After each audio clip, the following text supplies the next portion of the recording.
Good morning! Halika na, pumasok na tayo dahil tayo ay alipin ng pera. Opo, pero syempre mag-get ready muna tayo. Ang unang rule, kailangan mabango ka. Wala kang body odor, opo. At kung may natitira ka pang buhok katulad ko, syempre suklayin mo na din yan. Yes!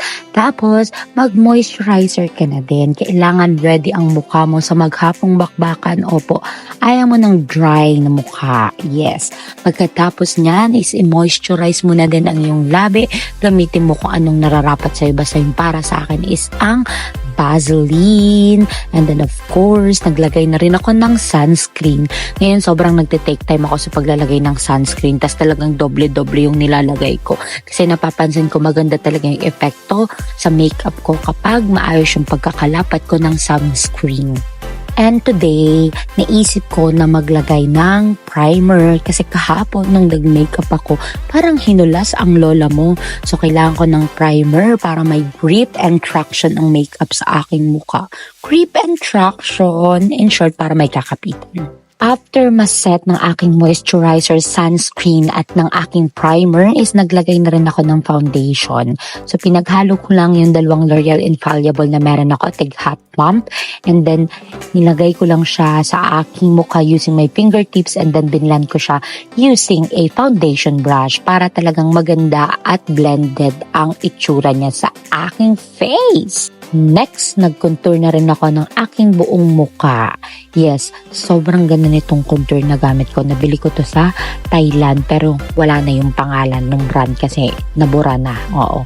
Tapos, nilagyan ko lang aking buong muka. Tapos, binlend ko lang siya para talaga namang medyo lumiliit ang aking face. Pakalaki naman kasi. Tapos, ang ilong natin, di naman tayo biniyayaan ng matulis na ilong. So, kunwari, gawin natin siyang slim using this contour stick.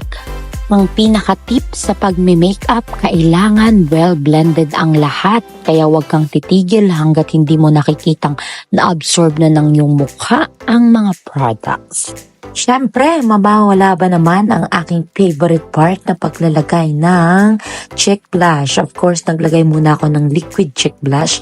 Tapos, nilagay ko na din ang concealer. Pero hinayaan ko muna yan ng mga ilang minuto sa aking muka. Tapos, binlend ko muna yung liquid blush. Then, afterwards, sinunod ko na din yung concealer. Yung concealer is para lang mag-brighten yung mga areas na gusto mong mag-bright. Ganon, para mukha kang glowy. Marami akong oras today kasi maagang pumasok ang aking asawa at ang aking duty ay late kaya marami akong time mag-makeup. So for today's makeup, tayo ay maglalagay ng eyeshadow. Hindi ako ganun kagalingan maglagay ng eyeshadow. Basta ang una kong ginagawa is naglalagay ako nung color brown, ganyan.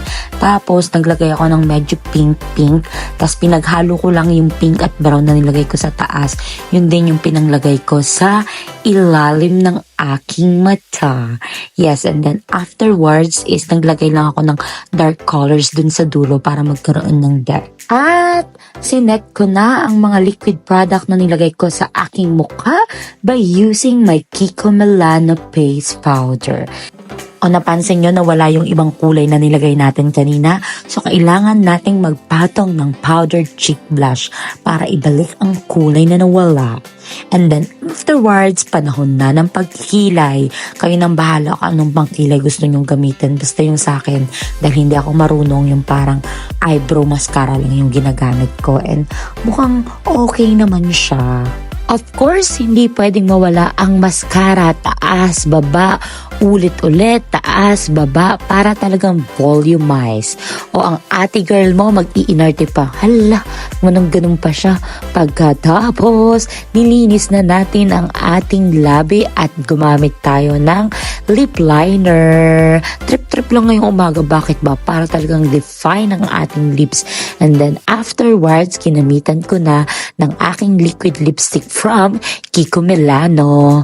Ayan. So, nude-nude lang tayo para naman hindi sobra-sobra yung makeup natin kasi medyo matapang na ang ating mata for today. At sa wakas, natapos na din ang aking orasyon sa mukha. Nakarating na ako sa aking trabaho. Ito na ang finished product. Ako'y magtatrabaho na kasi nga alipin tayo ng pera. Bye!